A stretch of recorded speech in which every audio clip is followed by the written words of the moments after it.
പ്രഭാത കാക്കളം യേശുവിനോട് കൂടെ ഒരു നിമിഷം. വിശുദ്ധ ലൂക്കോസിന്റെ സുവിശേഷം 24 അധ്യായം അതിൻ്റെ 6 വാക്യം. അവൻ ഇവിടെ ഇല്ല, ഉയർത്തെഴുന്നേറ്റിരിക്കുന്നു. പ്രിയമുള്ളവരെ, ലോക ചരിത്രത്തെ ഏറ്റവും ഭ്രമിപ്പിച്ചിരിക്കുന്ന ഒരു വചനമാണ് അവൻ ഇവിടെ ഇല്ല. ജീവനുള്ളവനെ മരിച്ചവരുടെ ഇടയിൽ തിരയുന്ന അവസ്ഥ ഇന്നും നമുക്ക് കാണുവാൻ സാധിക്കും.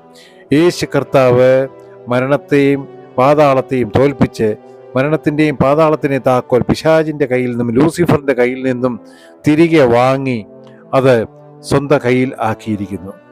അതുകൊണ്ട് ഇന്ന് സകലത്തിൻ്റെ മേലും അധികാരമുള്ളത് സർവശക്തനായ ദൈവമായ യേശു കർത്താവിനാണ്.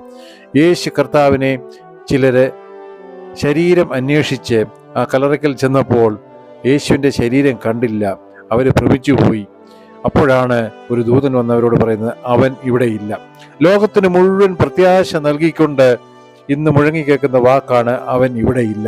പ്രിയമുള്ളവരെ, അവൻ ഇവിടെ ഇല്ല എന്നുള്ള വാക്കാണ് നമ്മെ നിത്യജീവൻ അവകാശിയാക്കി മാറ്റിയിരിക്കുന്നത്. ഇന്ന് നാം അതുകൊണ്ടാണ് ഈസ്റ്റർ ആഘോഷിക്കുന്നത്.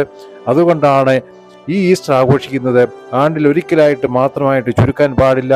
എല്ലാ ദിവസവും കർത്താവിൻ്റെ ഉയർത്തെഴുന്നേൽപ്പ് നമ്മൾ ഘോഷിക്കണം. അത് കാരണം നമ്മുടെ ജീവനാണ്.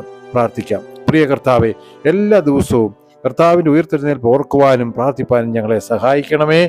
അവൻ ഇവിടെയില്ല എന്നുള്ള വാക്ക് ഞങ്ങൾക്ക് മുന്നോട്ടുള്ള ചാലകശക്തിയായിട്ട് മാറണമേ. യേശുവിൻ നാമത്തിൽ തന്നെ ആമേൻ. God bless you. തിരുരക്തം നമുക്ക് കോട്ടയായിരിക്കട്ടെ. വീണ്ടും നമുക്ക് കൂടി വരാം.